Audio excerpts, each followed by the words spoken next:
Hello friends, this is Shreya Sonal और आपका स्वागत है एजुकेशन बाबा जी में। ये है lecture second of life processes. इसमें हम लोग न्यूट्रिशंस के बारे में पढ़ेंगे।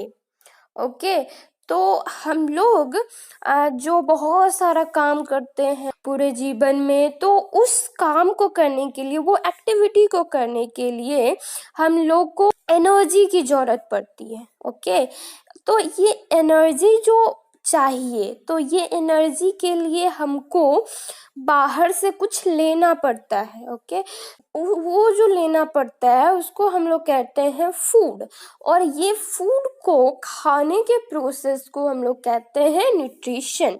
तो ये फूड में रहता क्या क्या है? इस फूड में जो होता है न्यूट्रिशंस रहते हैं। न्यूट्रिशंस में आ गया carbohydrate, protein, vitamins and minerals and fat. तो ये सब चीज जो होता है हमारे फूड में रहता है, जिसके कारण हम लोग को एनर्जी मिलती है। मेनली जो एनर्जी का सोर्स होता है वो होता है कार्बन प्रोडक्ट।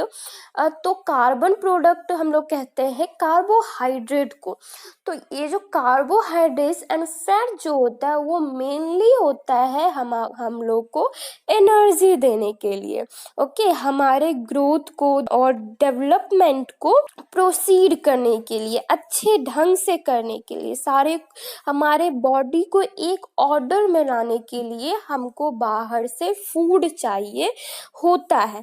क्वेश्चंस जो आते हैं वो होते हैं कि how do living things get their food, कि लिविंग थिंग्स जो होते हैं वो कैसे फूड लेते हैं।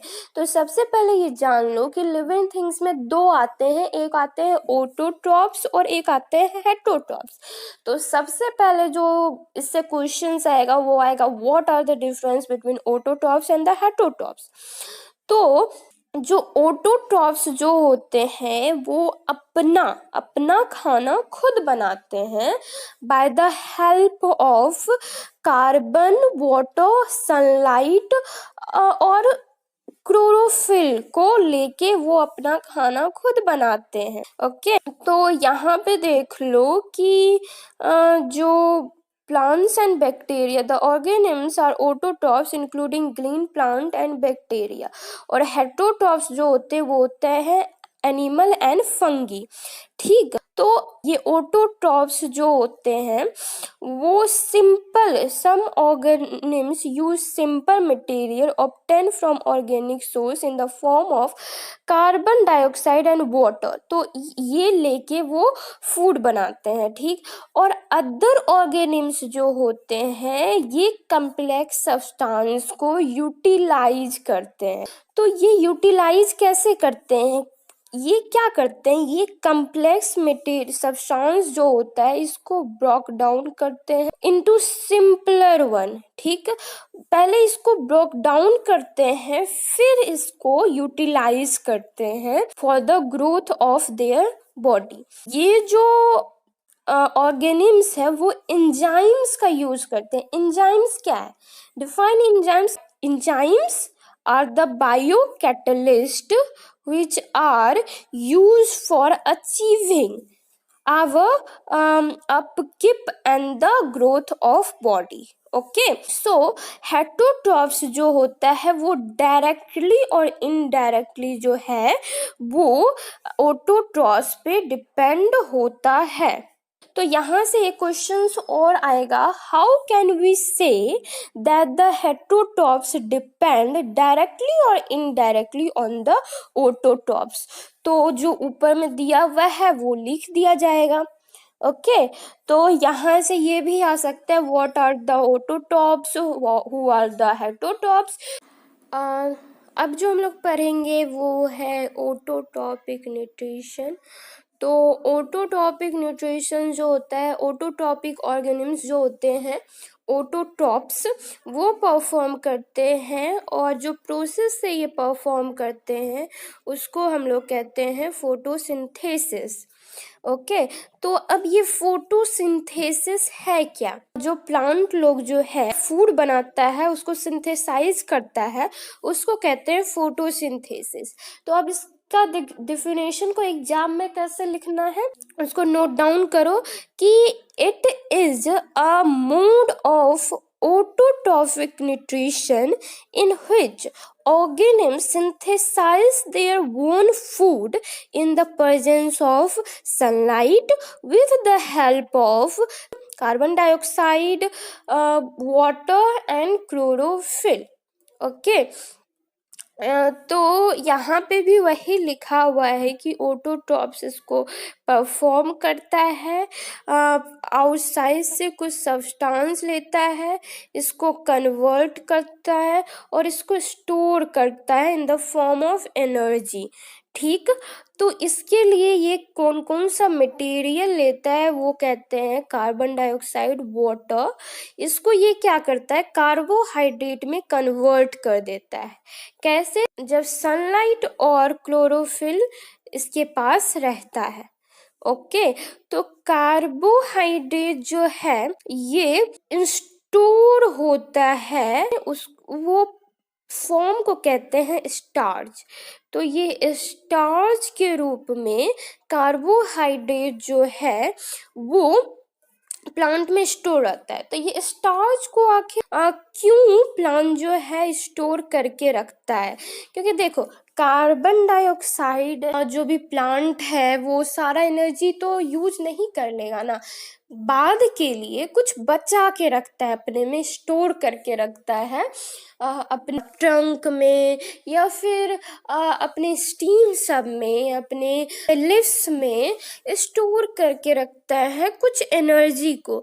इस एनर्जी को हम लोग कहते हैं स्टार्च। ऐसा ही सिमिलर सिचुएशन हम लोग जैसे हेटेरोट्रॉप्स हैं तो हम लोग के साथ भी होता है। हम लोग भी कुछ एनर्जी जो है अपने बॉडी में स्टोर करके रखते हैं। ठीक, तो इस एनर्जी को हम लोग जो कहते हैं वो कहते हैं ग्लाइकोजेन। तो अब देखो जो फोटोसिंथेसिस का जो प्रोसेस है वो ऐसे होता है कि कार्बन डाइऑक्साइड प्लस H2O जो है ये रिएक्ट करता है क्लोरोफिल और सनलाइट के प्रेजेंस में, और ये ग्लूकोज जिसको हम लोग कार्बोहाइड्रेट कहते हैं ये फॉर्म होता है और ऑक्सीजन फॉर्म होता है। ठीक, तो ये वाला जो रिएक्शन है इसको अच्छे से रट जाओ, 2-3 बार लिख लो। इनफैक्ट इसका जो बैलेंस इक्वेशन है जो कि यहाँ पे 6CO2 दिया हुआ है प्लस 6H2O दिया गया है, तो ये प्रोपोर्शनल भी याद रखना है कि 6CO2 और 6H2O मिलाएंगे तब मेरा एक कार्बोहाइड्रेट बनेगा जिसको हम लोग ग्लूकोज कहते हैं और 6O2 बाहर निकलेगा। तो ये चीज को अच्छे से याद करना है। ओके, याद करना है, रन करना है।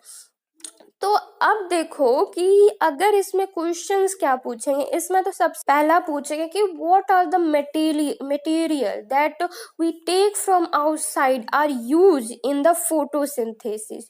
तो कौन कौन सा मटेरियल हम लोग को चाहिए, कार्बन डाइऑक्साइड एंड वाटर जो कि बाहर से चाहिए, और हम लोग को सनलाइट चाहिए, और हम लोग को क्लोरोफिल चाहिए। क्लोरोफिल कहाँ होता है, क्लोरोफिल लिव्स के अंदर में होता है। ठीक, जो पत्ते होते हैं पेड़ के उसके अंदर में रहता है, वहाँ पे कुछ क्लोरोप्लास्ट होते हैं, उसके अंदर में क्लोरोफिल होते हैं। ठीक, तो अब जो ये फोटोसिंथेसिस का जो प्रोसेस है इसमें कुछ इवेंट होते हैं। इसमें 3 प्रोसेस में जो होता है वो फोटोसिंथेसिस होता है, इसको भी याद कर लेना है। ये इससे डायरेक्ट क्वेश्चन आता है कि right the 3 event occur during the photosynthesis. ठीक, फोटोसिंथेसिस के समय में क्या क्या प्रोसेस होता है। तो सबसे पहले जो होता है